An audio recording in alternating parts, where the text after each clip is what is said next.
발표 시작하겠습니다.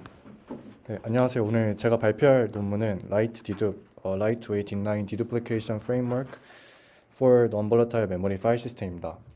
해당 논문은 ATC 23년도에 발표된 논문입니다. 높은 밴드위스랑 낮은 레이턴시의 NVMe 등장으로 인해서 기존 메모리 스토리지 사이에 새로운 계층이 생겨났는데요. 이제는 생산이 중단됐지만 인텔에서 개발한 옵테인 PC DRAM이 유일하게 상용화되었던 NVMe로 알려져 있습니다.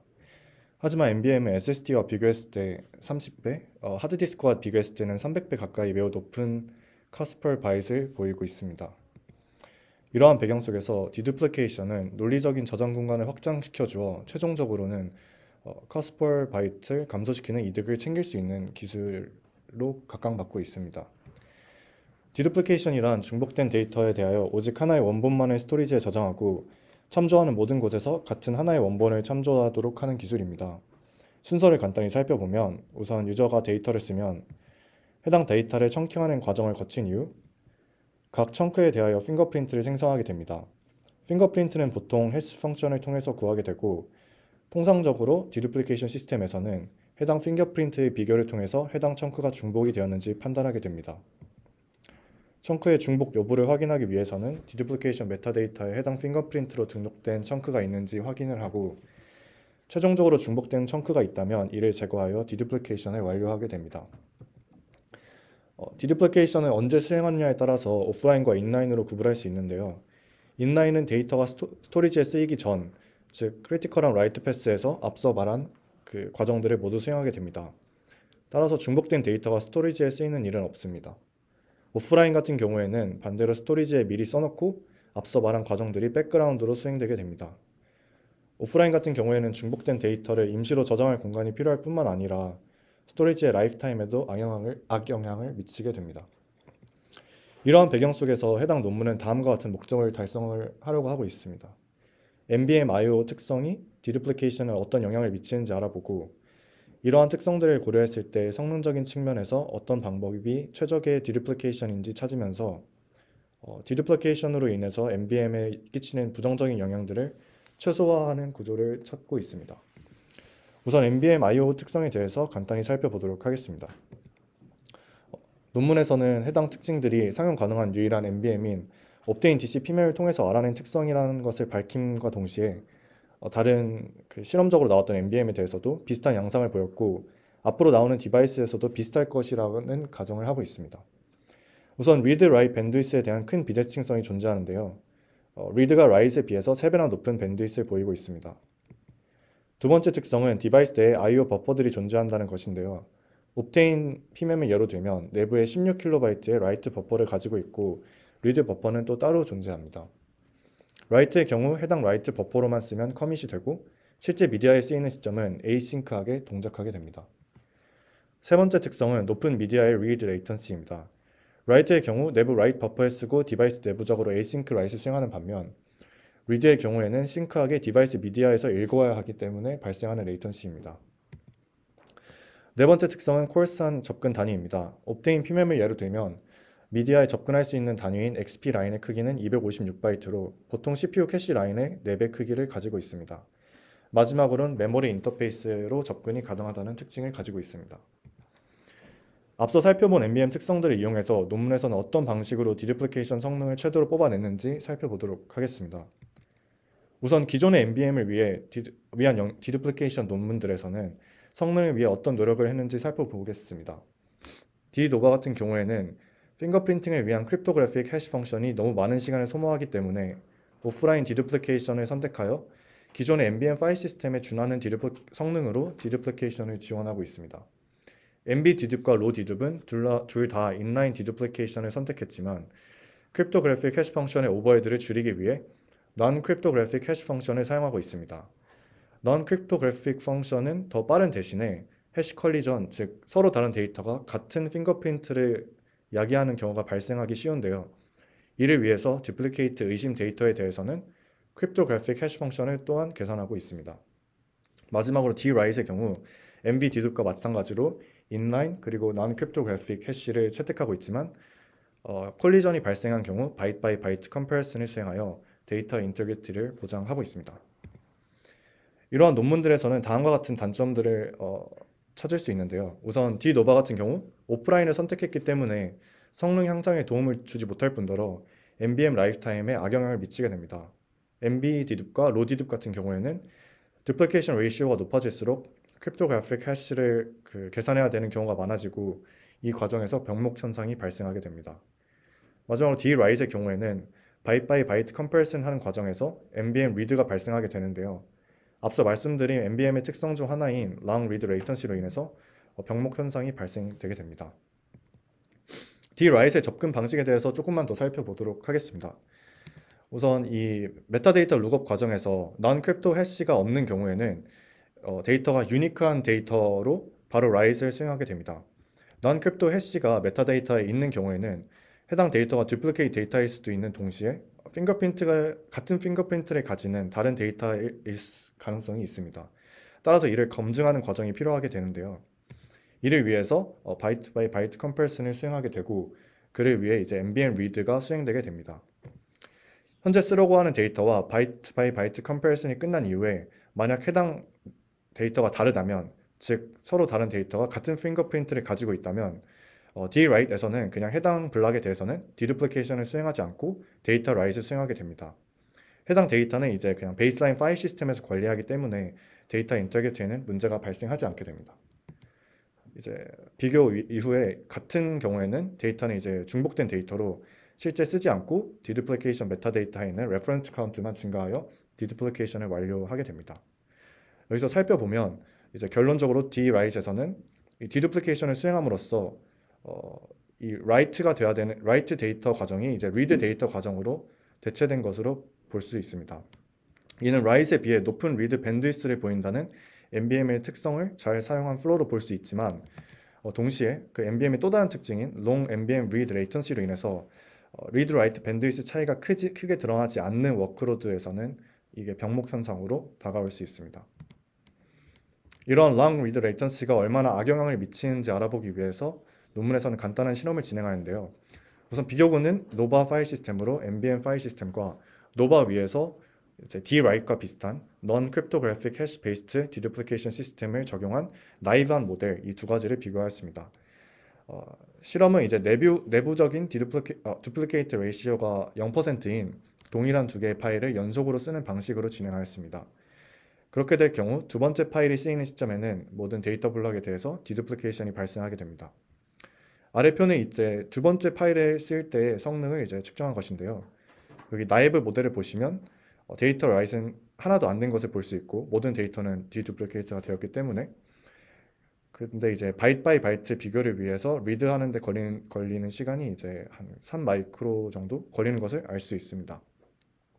그리고 이는 이제 실제 미디어까지 갔다 와야 되는 시간이 포함되기 때문에 이러한 긴 레이턴시가 발생한 것이고 결과적으로 밴드위스는 거의 40% 정도 감소하는 것을 알 수 있습니다.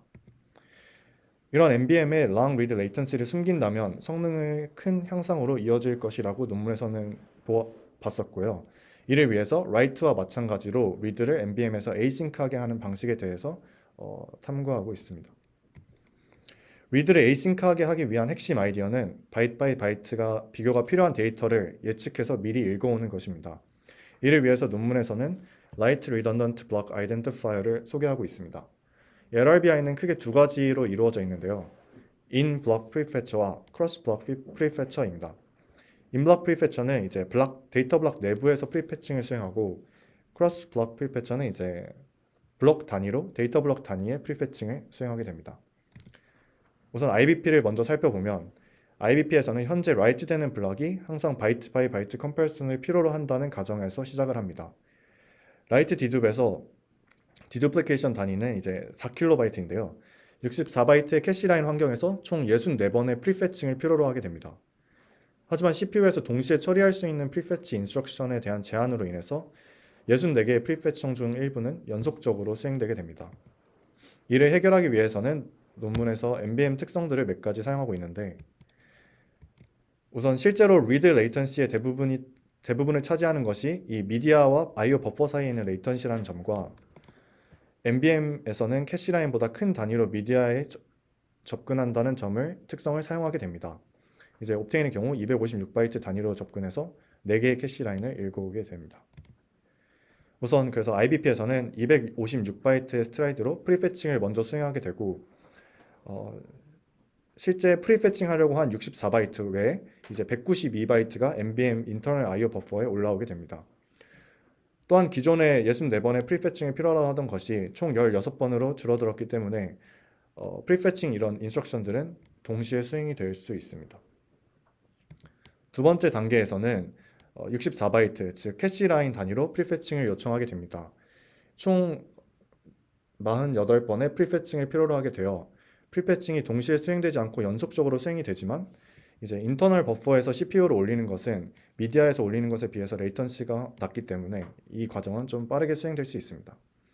결론적으로 이제 리드 레이턴시에 많은 시간을 차지하는 미디어 투 IO 버퍼를 최대한 패러렐하게 수행하게 만드는 것이 이 아이디어의 핵심이었습니다. 다음은 IBP의 성능을 보여주기 위해 수행한 실험입니다. FIO에서 커피를 수행하여 IBP와 P64를 비교하였습니다. P64는 단순하게 64번의 프리패치를 던지는 모델이고 아래표는 이제 레이턴시 브레이크다운을 한 것인데요. IBP에서 줄이고자 하는 부분이 이 리드가 포함된 컨텐트 컴패리슨 부분입니다. 해당 부분이 약 30% 정도 감소한 것을 알 수 있습니다. 이제 컨텐트 컴패리슨 시간은 줄었지만 논문에서는 더 나아가서 이제 컨텐트 컴패리슨과 핑거프린트 연산, 즉 리드랑 CPU 컴퓨테이션을 패러렐하게 수행할 수 있는 방법에 대해서 더 쳐다보고 있는데요. 이 과정을 위해서 이제 소개하는 것이 크로스 블록 프리패처인 CBP입니다. 여기서의 핵심 아이디어는 우선 중복된 데이터는 연속적으로 존재한다는 가정으로 시작을 합니다. 중복된 데이터가 연속적으로 존재한다면 현재 라이트 하려고 하는 데이터가 중복이라면 다음 라이트가 될 데이터 또한 중복의 확률이 높다는 뜻입니다. 이러한 특성을 살려서 CBP는 힌트를 통해서 다음 라이트가 중복이라는 가정과 함께 어떤 블락일지 예측을 해서 그 블락에 대한 프리패칭을 수행하게 됩니다.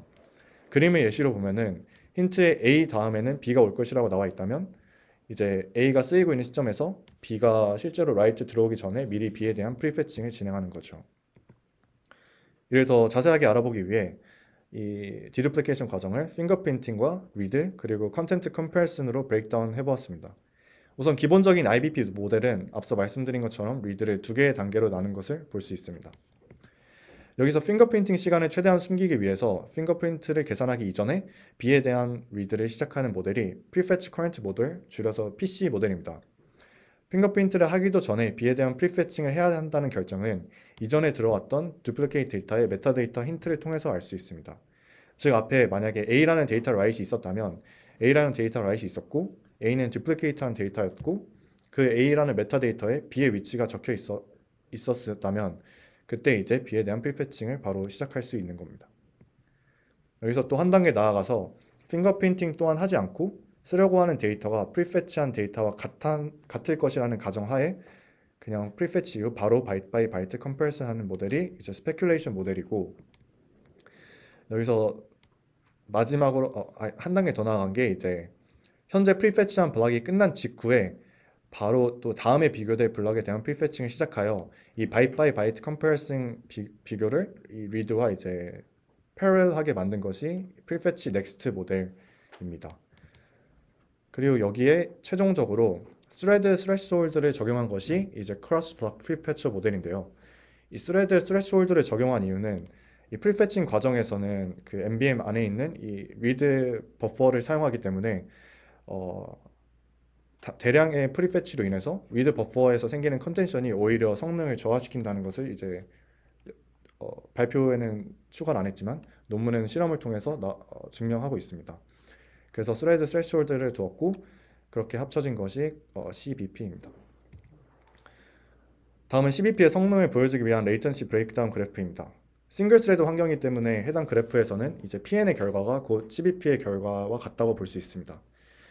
PC, SP, PN으로 갈수록 전체적인 레이턴시가 감소하는 것을 볼 수 있고 이 PC에서 SP로 갈 때 컨텐트 컴패리슨 시간이 이제 엄청 증가하는 것을 볼 수 있는데요. 이는 이제 핑거프린팅 캘큘레이션과 룩업 등의 시간이 컨텐트 컴패리슨 타임에 포함되어 나타나는 현상입니다. 여기서 중요한 것은 전체적인 레이턴시가 감소하는 트렌드를 보였다는 것입니다. 최종적으로 이제 IBP와 CBP를 통합하여 LRBI, Light Redundant Block Identifier를 통해 이 논문은 이제 좋은 성능의 디두플리케이션을 수행한다고 주장하고 있습니다. 이제 논문의 마지막 목표인 디두플리케이션이 NBM 파일 시스템에 끼치는 부정적인 영향을 최소화하는 것에 대해서 살펴보도록 하겠습니다. 이번에도 우선 기존의 NBM 디두플리케이션 연구들에서 NBM에 끼치는 악영향들에 대해서 살펴보겠습니다. 우선 디노바에서는 D램을 아끼기 위해 디두플리케이션 메타데이터를 모두 NBM에 저장을 하고 있습니다. D램 구조체를 사용하지 않으면서 빠른 접근을 하기 위해서 NBM 내에 있는 디두플리케이션 메타데이터를 해시 테이블 구조로 가지고 있습니다. NB 디둡, 로 디둡, 그리고 D라이트의 경우 모두 NBM 내에 고정된 크기의 테이블을 두고 엔트리들을 allocate free를 하는 방식으로 동작합니다. 또한 빠른 접근을 위해서는 D램의 인덱스를 유지하고 있죠.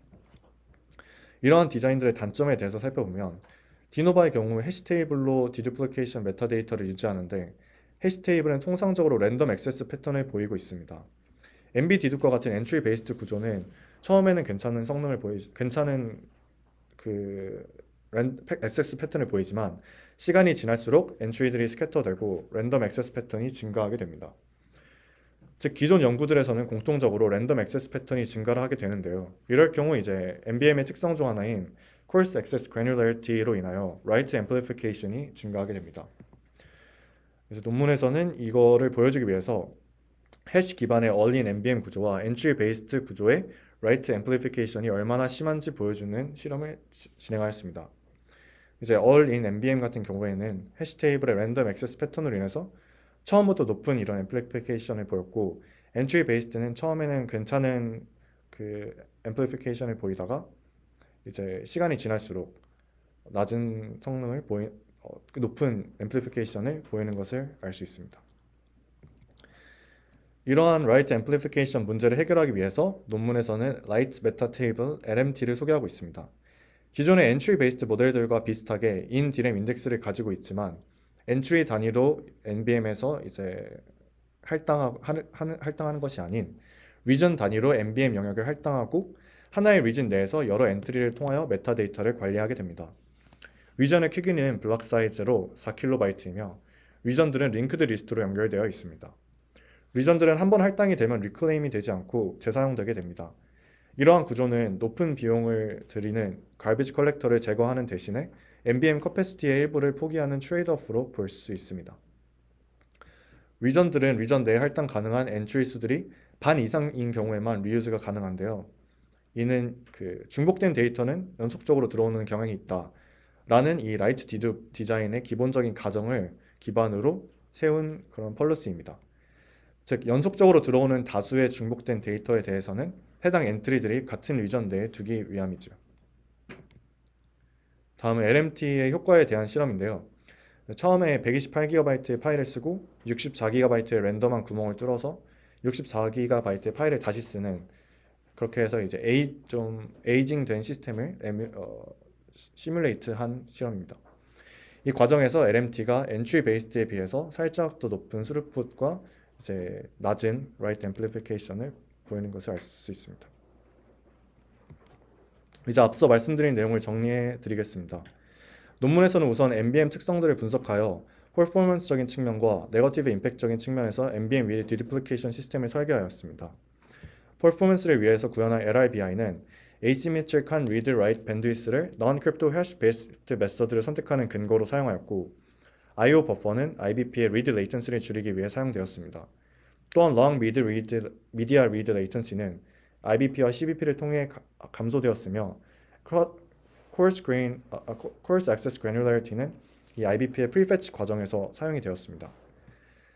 디두플리케이션으로 발생할 수 있는 write amplification은 NBM의 coarse access granularity에 의해서 발생하고 있었는데요. 이를 해결하기 위해서는 이제 region-based 스킴을 가진 LMT를 논문에서는 제안하였습니다. 다음은 라이트 디둡의 실험 환경에 대한 설명입니다. 256GB의 옵테인 TCP-mem과 128GB의 D램을 사용하였고, 라이트 디둡은 노바 파일 시스템 위에서 구현이 되었습니다. 우선 첫 번째 실험은 FIO 마이크로 벤치마크입니다. 블록 베이스드 IO는 이제 4KB 작은 크기로 실험이 진행됐고, 컨티뉴어스한 IO는 2MB의 큰 크기로 실험을 진행이 되었습니다. 총 1개의 스레드와 8개의 스레드 아래에서 실험이 돌렸습니다. 블록 베이스드에서는 이제 연속된 중복 데이터 양이 적기 때문에 CBP가 제대로 동작하지 못해서 이렇게 성능 향상이 크지 않은 것을 볼 수 있습니다. 하지만 중복률이 올라갈수록 IBP로 인해서 프리패치된 데이터 양이 늘어나고 이 늘어남에 따라서 성능이 증가하는 것을 확인할 수 있습니다. 컨티뉴어스한 I/O 대부분의 경우는 CBP로 인해서 다른 비교군에 비해 높은 성능을 보였고요. 마지막으로 스레드의 수가 증가했을 때 라이트 디듭과 LD without P의 차이가 줄어드는 것을 볼 수 있습니다. 여기서 LD without P는 프리패칭이 없는 단순한 non-crypto based deduplication 방법으로 앞서 설명드린 D-write 방법과 비슷합니다. 이러한 양상을 보이는 이유는 스레드의 수가 증가할수록 NVM 특성 중 하나인 read-write 밴드위스의 차이가 극명하게 나타나게 되고 이로 인해서 LD without P가 보여야 할 long media read latency가 가려지게 됩니다. 결국 라이트 디듭의 성능과 이제 비슷한 양상을 보이게 되는 원인으로 꼽을 수 있습니다. 다음은 이제 real world workload에 대한 실험입니다. 이를 위해서 라이트 디듭은 트레이스 플레이어를 사용하였고 아래의 워크로드들을 모방하였습니다. 여기 아래에 있는 CDF표는 연속된 중복 데이터의 길이에 대한 분석인데요. 여기 웹 BM 워크로드에 대해서 같은 경우에는 다른 워크로드에 비해 더 짧은 연속된 중복 데이터가 많은 것을 알 수 있습니다. 실험 결과를 살펴보겠습니다. 여기서 이제 블럭은 4KB 단위의 I/O였고 BAT 배치는 2MB의 I/O를 사용하였습니다. 카피의 경우는 모든 데이터가 듀플리케이트하기 때문에 높은 CBP 성능으로 인해서 성능 향상이 크게 나타났고 배치 워크로드 같은 경우에는 라이트 디듭이 다른 그 워크로드에 비해서 높은 성능이 나왔는데 이는 FIO 그 벤치마크와 비슷하게 CBP로 인한 성능 향상으로 논문에서는 분석하고 있습니다. 블럭 단위의 4KB 단위도 블럭 단위는 이제 FIO의 4KB 단위 블럭 베이스드 I/O와 또 비슷한 양상을 보였고 여기서는 이제 IBP로 인한 성능 증가가 크게 작용하는 구간입니다. V 배치의 경우에는 연속된 중복 데이터의 길이가 다른 워크로드에 비해 짧은 원인으로 인해서 CBP가 덜 효과적으로 작용하였고 이로 인해서 LD without P와 차이가 크지 않은 것을 알 수 있습니다. 멀티스레드 환경에서는 non-crypto hash 펑션을 선택함으로써 이제 다른 state of the art 디둡 시스템보다 높은 성능을 보이는 것을 알 수 있습니다. 이제 마지막 결론을 말씀드리겠습니다. 기존의 스토리지에 비해 비싼 가격을 가진 NVM상에서 디두플리케이션은 cost per byte을 줄이는 효과적인 수단입니다. 라이트 디둡은 NVM 특성들을 고려해서 스페큘레이티브 프리패칭이 가능한 LIBI와 리전 베이스드 레이아웃을 가지는 LMT를 제안하고 이러한 모델이 다른 디두플리케이션 시스템에 비해서 높은 성능과 낮은 I/O 앰플리피케이션을 보여주는 것을 실험을 통해 보여주었습니다. 이상입니다.